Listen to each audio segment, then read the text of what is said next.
हो काय किती गाडी नाही बाबा 1 फूट अशी लांब आणि एवढी एवढी झाड फिरायला जागा नसते काही नसते.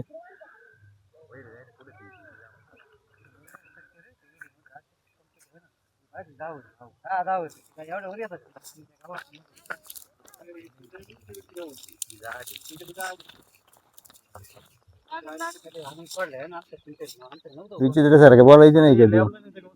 हा नाही नाही निसर्ग सोडावं लागतं. सुटली नाही पाहिजे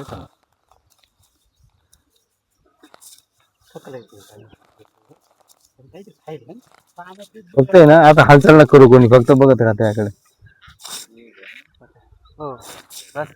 हा बस बस बस बस बस. रुपेश पानसरे चिकणीचा भाग आहे का?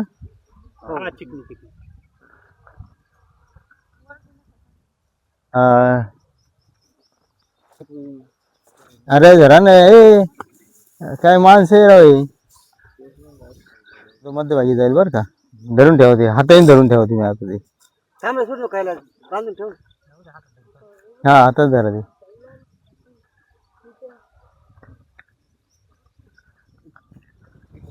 जरा पक्क चला 2-3 या इकडे पटकन वेळ नाही घालू.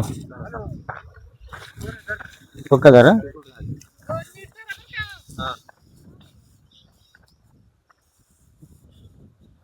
थोडं थोडं थोडं.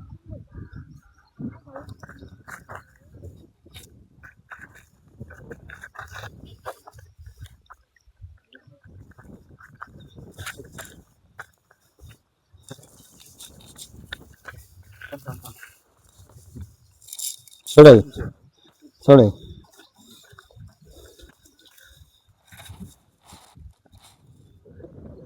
इथं तुझा इकडे आता.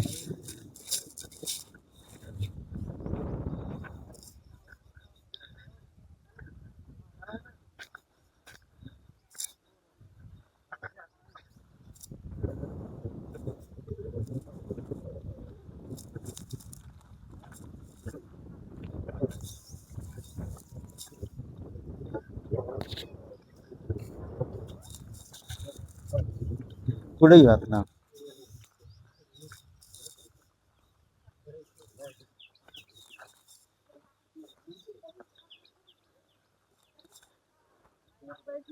नाव सांगा मला परत एकदा.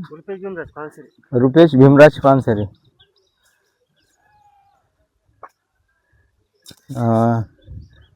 चिकनी और गन्ना रोड के परिसर है और थोड़ी देर पहले हमें रुपेश भीमराज पानसरे इन्होंने हमें कॉल किया था. यहाँ पे खेत तालाब है और खेत तालाब में उन्होंने कहा था कि एक बड़ा सा गिरा हुआ है 2 दिन से ऊपर आने की वो कोशिश कर रहा था लेकिन वो ऊपर नहीं आ रहा था, तो स्क्रीन के ऊपर जो आपको साफ नजर आ रहा है ये है रसस वाइपर। इसे घुनस या परर इस नाम से जाना जाता है। ये हाईली वेनमस नहीं है ये। और इंडिया में जो 4 बिग बॉसेस जिसे हम कहते हैं क्रेट, नाग, सॉस्केल वाइपर और रसस वाइपर, ये 4th नंबर के ये पॉइजनस स्नेक है। और खेत तालाब में गलती से इस प्रकार के साथ कोई भी गिर भी सकते। धूप ज़्यादा है और टेम्परेचर 43 से आगे, और इसलिए कभी कभी इस प्रकार खेत तालाब में अगर सांप गिरते हैं तो उन्हें बाहर निकालना मुश्किल होता है। ये पानी में रहने वाला सांप नहीं है, पानी में फ्लोट कर सकता है, तैर सकता है, लेकिन ये पानी में रहने वाला सांप नहीं है। या खेत तालाब में गिरा हुआ था, इसे हम यहाँ से सेफ्टी रेस्क्यू करेंगे और उसके बाद उसके नेचुरल हैबिटेट में रिलीज कर देंगे। लेकिन आप देख सकते हो कि उसका पेट का हिस्सा यहाँ पे शायद किसी ने उसे मारने की कोशिश की होगी पत्थर से या लाठी से, इसलिए थोड़ा सा यहाँ पे डैमेज है। लेकिन पूरी तरह से वो कॉन्शियस है।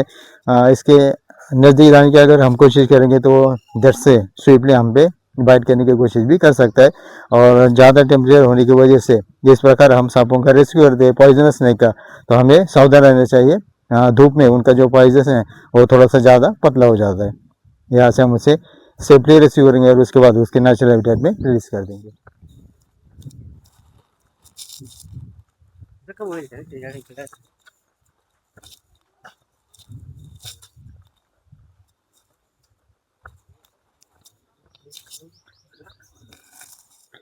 आप देख सकते कि खेत तालाब में ये थक चुका था स्विमिंग करते करते।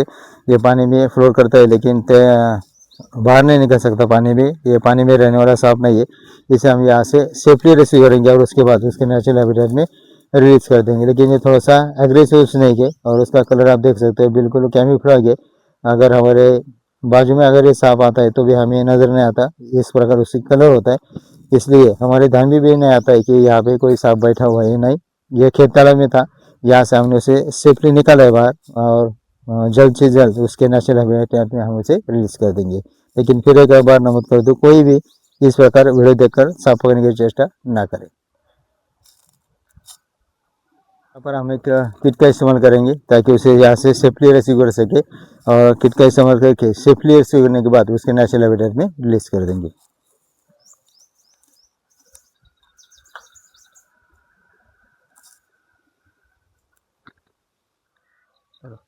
नाव पानसरे, प्रेमराज सीताराम, राहणार चिकणी। आमच्या तळ्यामध्ये घोणस हा साप पडलेला होता, तर आम्ही सरांना कॉल केला, गिरी सरांना, सचिन गिरी सरांना। त्यांनी तो साप घोणस रेस्क्यू केलेला आहे आणि त्याला निसर्गरम्य वातावरणात सोडणार आहे आता।